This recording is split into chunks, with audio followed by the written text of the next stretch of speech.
welcome to the show. I'm your host, Reginald Barris, a comedian and concerned citizen, joined as always by my co-host, Sid Singh. Introduce yourself. Hey everyone, I'm Sid Singh. I'm a comedian and I'm technically a lawyer, which is what we'll be using for these episodes. Thanks, Reginald. Let's get to this episode. Before we do, a word from our sponsors. This week's episode is sponsored by our patrons at patreon.com/dothatpod. Basically, right now, the show is free for everyone but us.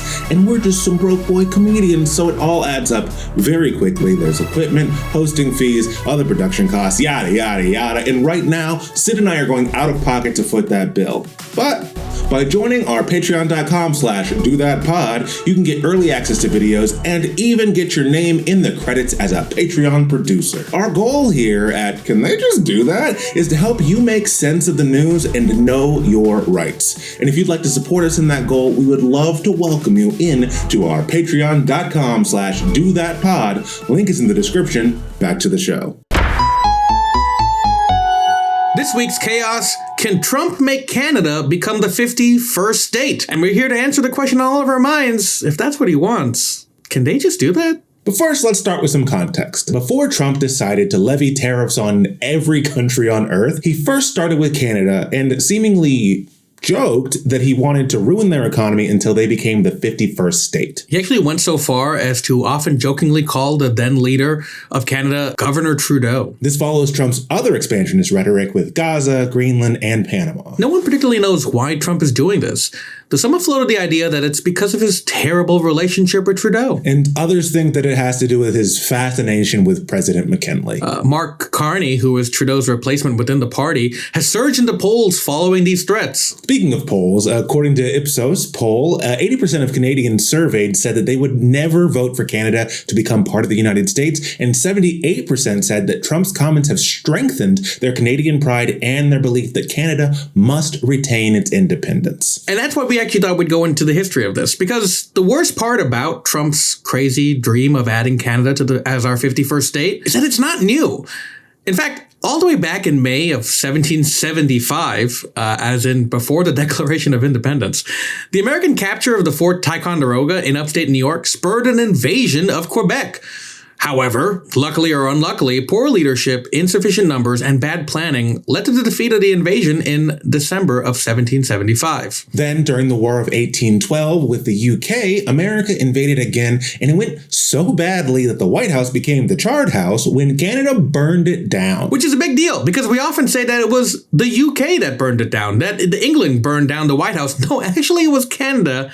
They just happened to be part of England at the time. Which is why the last semi-serious attempt before Trump was in the Fenian Raids in 1871, where an Irish Republican group based in the United States staged invasions to pressure the British government to withdraw from Ireland. As long as Canada has been part of the UK, Americans have hated them. Additionally, all of this falls in line with America's origin as a settler colonial project, as well as manifest destiny, the belief that the expansion of the U.S. throughout the American continent is both justified and inevitable. First and foremost, let's answer the question of why is Canada becoming a state even on the table right now? And we just mentioned manifest destiny, so let's get deeper into that because it's a bit more complicated than just the Wikipedia definition. Right. Sid, did you have some additional thoughts on that? Right. So it actually gets even crazier. Like the weirdest part about manifest destiny, the way that manifest destiny was originally believed to be in America was that the United States of America deserved to be in every corner of North America, if not eventually South America and the Caribbean as well. People forget that the 13 colonies that formed the original United States were just 13 of 26 English colonies. There were many colonies in the Caribbean, such as Jamaica, for example, that there used to be conversations about potentially joining America way back when. And Jamaica went, why would we do that? Where all the money is? In any case, manifest destiny sort of started shrinking as a belief in terms of what parts should actually contain America, kind of based on where we were winning and where we were losing, which is to say that every time we fought Canada, we would lose. pretty badly. However, every time we would fight Mexico in the West Coast would win, which is why Manifest Destiny kind of became the belief that we would control the United States of America from coast to coast, but not south or north because we kept losing those wars. Which goes along with like the Lewis and Clark expedition exploring the Louisiana Territory and trying to find a westward route to the a land route to get to the Pacific. It is all about westward expansion, though I will say, at least when I was taught in schools, it's very easily conflated with like America just should be everywhere. And it is very consistent with how America kind of sees itself. I think it speaks to a larger ethos of America, which is that we should just be able to go and do whatever we want, wherever we want. It has always been about expanding when possible. Yeah, and if you don't believe us, Google Hawaii. Anyway, but and it's a great point by you too, because if you really look at America's colonial efforts, I think so often after we started losing these wars to Canada and after we stopped having wars with Mexico, a lot of our colonial interests started getting expressed through capitalism, which is why almost every single country has a McDonald's. And why every country with oil we get involved in. Yeah, I mean, more or less. Thanks, Libya. Anyway, it's one of those things where despite the fact that we are mostly colonizing through corporate efforts now, it really wasn't that long ago that would be seen as us settling.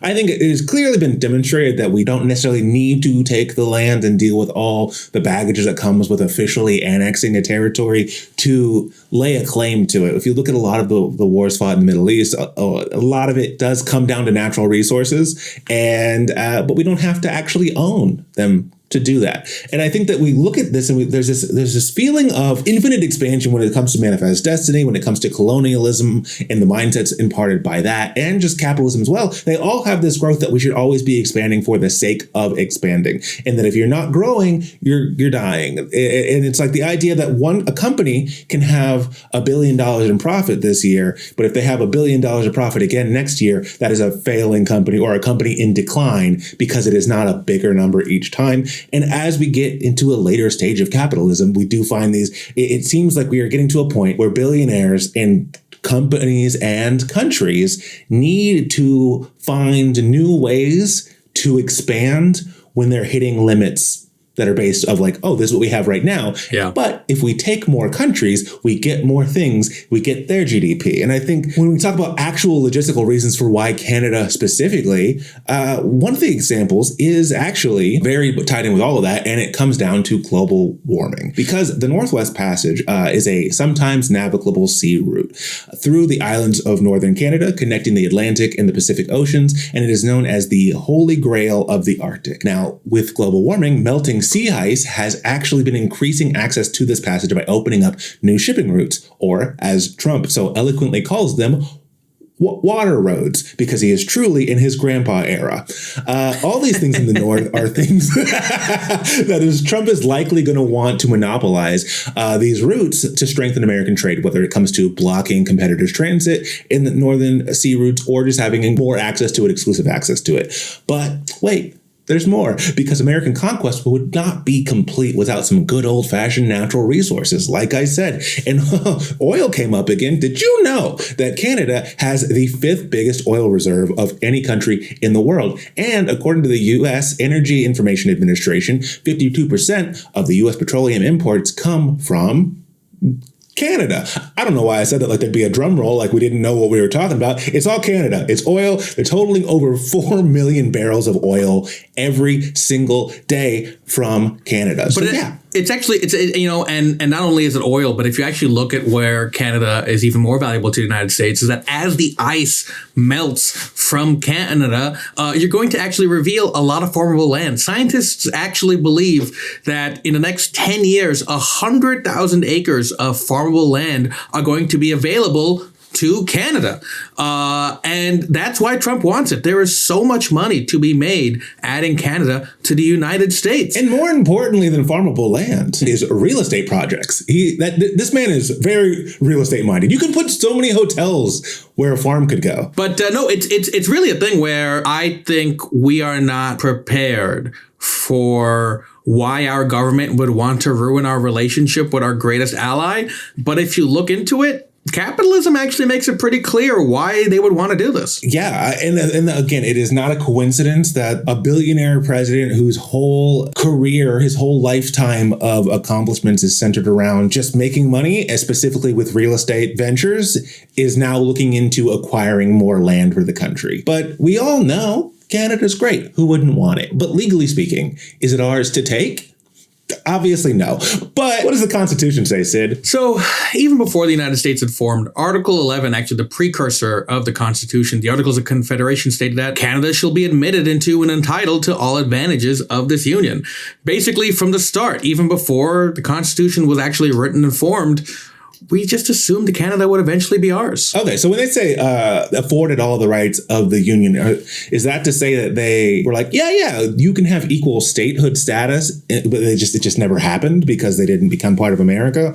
Or was that completely done as a colonial concession, or was it more of like an olive branch for, hey, it'd be better for the two countries if we get along? So I'm pretty sure they never even brought it up to Canada. I'm pretty sure they just assumed that this would just be a thing that they should put in so that it looked like they knew what they were doing at all times. People forget, but the Constitution itself was written by a lot of young guys. Most of the signing people of the Constitution early 20s, weren't they? Were in their 20s and a few were in their 30s. And then there was Benjamin Franklin just hanging out at like 50 or 60. The Steve Buscemi of the party. Yeah, and the reason I bring that up is that, great reference, but the reason I bring this up is that the Articles of Confederation are from before the Constitution. So if you thought these guys were young before, guess what? This was their high school paper. To get into the nitty gritty of it, though, Reginald, just really quickly, is that the U.S. Constitution does give Congress the power to grant statehood, but it doesn't actually establish the process for doing so.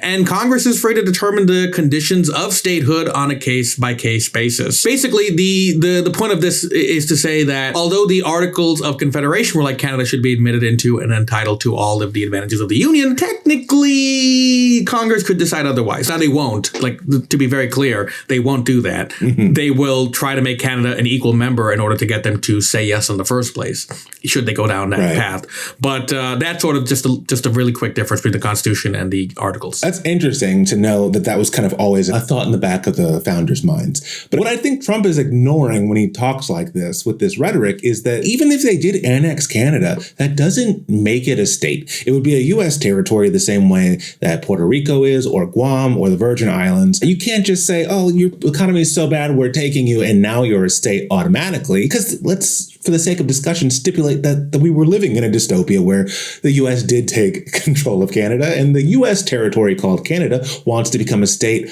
How can they make that happen since it's not an automatic thing with an annex? So in most past cases, Congress has required that the people of the territory seeking statehood vote in a free referendum and then petition the U.S. government for statehood. The territory holds a referendum vote to determine the people's desire for or against statehood. Should a majority vote to seek statehood, the territory petitions the U.S. Congress for statehood.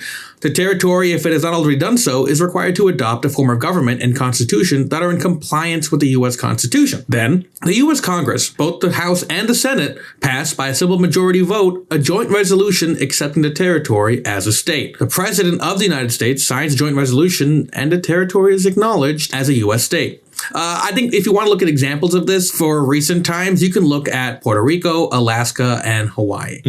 The main differences here is that when it was Alaska and Hawaii, the majority of the people there who were seen as eligible to vote voted to join the Union. This is similar to California. This is similar to Texas. If you want to know in terms of forming a government that is in compliance with the U.S. Constitution, that comes to places like California, which was formerly part of Mexico and had to change some of its rules and rulings to do so. Then you look at somewhere like Puerto Rico, where actually things get a little bit tricky. So Puerto Rico did have a vote, and actually a majority of voters did vote to make Puerto Rico a state. I will say, that's interesting to learn. I had always heard, and I've never looked into it deeply, but all the rhetoric I usually hear about Puerto Rico is that they have at any point in time the option of becoming a state, and they've never voted to do it because they would have to pay state taxes. But it sounds like you're saying that that's not actually what happened. No, it's weirder than that. What actually happened is that although Puerto Rico technically voted to theoretically join the United States, they actually found that I think less than 30% of the people of Puerto Rico who were eligible to vote actually voted. In fact,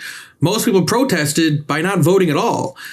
Because of how against the idea they were. So it can be a little tricky. Another example of this is California, when they were trying to be admitted as a U.S. state, was pretty clear that they wanted slaves. They wanted slavery to be legal in California. The problem was that as this petition was being heard, so once we won that Civil War, that no longer became an option. And I think California had to change their constitution to make sure that they didn't want slavery anymore if they wanted to get I think, and I'm not 100% sure, remember on the details, I'm pretty sure that there was an issue of like California and other of these westward states where they kind of not filibustered, but in the same way, kind of defer an instatement of a state until they could find parity. Where it's like, okay, if you want to be a slave state, we have to wait until we get another state to be a non-slave state, or else we're not going to do it because we don't want to upset this balance when we're already having this thing under contention. As they never often say, thank God for the Civil War. I mean, a lot of people say it. I think 13% of the country is quite fond of it. Yeah, that's fair. How about this? Let's get even weirder because we're talking about Canada in this episode. One could argue that in 1776, when we declared war,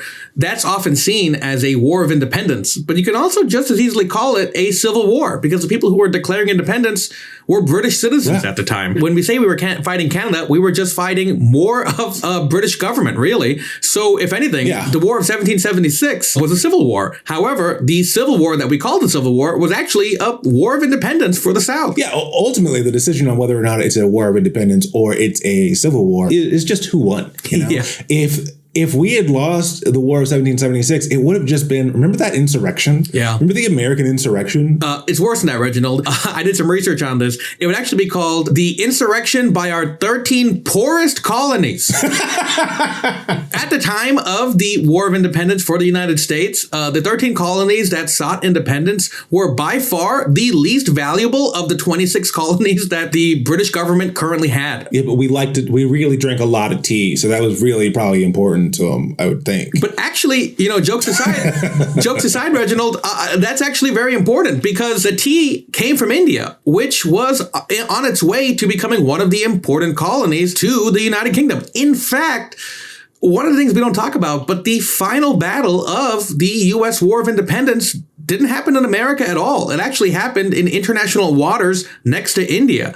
One of the reasons the British caved when we were fighting this war isn't because we had beaten them so badly militarily. Yeah, we had, they had a huge setback, but the reality was part of the treaty that we signed was to prevent the French from fighting the UK globally as part of this independence agreement. So not only did America become independent, but as a result, that's the reason India lost the French on their side and had to start fighting the UK single-handedly, which led to their defeat as well. So you're saying that this thing in international waters outside of India was because there was a skirmish between the French and the British there, and it was ended because in response to that, or? Yes, exactly. Almost a year after America signed the treaty ending the war, they had to, sail someone all the way to India to tell the British and the French to stop fighting, as they had now signed a treaty saying they would no longer fight. In effect, we see this as the War of Independence, but really the UK basically tossed away 13 very poor colonies in order to gain one gigantic colony. Well, thank God for that. Sorry for the history lesson, but I think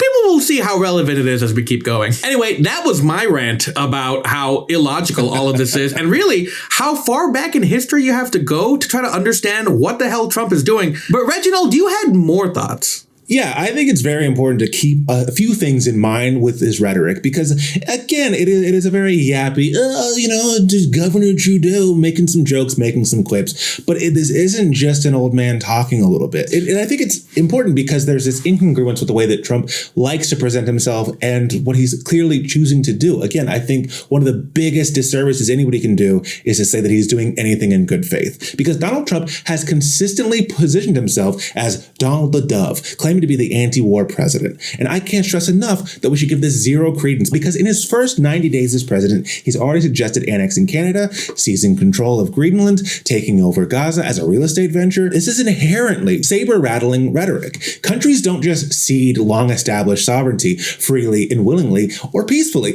especially when it should be noted that the U.S. and Canadian border is the longest running non-militarized border in the entire world. So to say say that you're going to take them over while instigating a trade war with ill-conceived and chaotically implemented tariffs, while dismantling American institutions like the USAID that facilitate soft power, and also while strengthening ties with Russia and Israel, two countries that are active aggressors in military invasions, including a literal genocide, as well as palling around with Vladimir Putin and Benjamin Netanyahu, who both have international warrants out for their arrests, specifically citing slews of war crimes. Donald the Dove is a bold-faced lie. If anything, Donald Trump is a war hawk in a wig, and it just cannot be said enough. He is not an anti-war president. So, with all that in mind, and the topic of Canada becoming the 51st state, Sid, can they just do that? Well, it's a very well-worded question by you, Reginald, because the reality is they might be able to succeed in making Canada a territory. I mean, Trump is certainly crazy enough to try something like that. But as far as becoming a state, well, that's up to Canada. And as far as we can tell, I don't think there's anyone in Canada who was really interested in letting Trump force them to become the 51st state. This is the part where we would usually ask, what can citizens do about it? But I don't know if there's a point for this one. I'll take it a step further. It's probably best if U.S. citizens do nothing right now, because this isn't up to us. It's up to them. And honestly, the more we bring it up, the more he might think about taking Canada. And there's just so much bigger fish to fry than the whims of a yapping grandpa. Well, how about this? Here's something I think could deter him while actually speaking to something that U.S. citizens should think about when it comes to this, which is that at the end of the day, if you're a progressive American, you probably want Canada to join the United States. Let's not kid ourselves. For them to truly become a state of the United States, America would have to make some concessions too. And first of all, it's unlikely that Canada would be joined as the 51st state. It's more likely that Canada would be joined as 6 states, because Canada is really large, and even Canada doesn't try to govern itself as if it doesn't have territories and states. So the reality is Canada has 10 provinces. Oh, you're right. Canada has 10 provinces. And in fact, here's the thing. You probably want Canada to join as 10 states. Hey, let's add Puerto Rico, and boom, we're at 61. And why do I want this?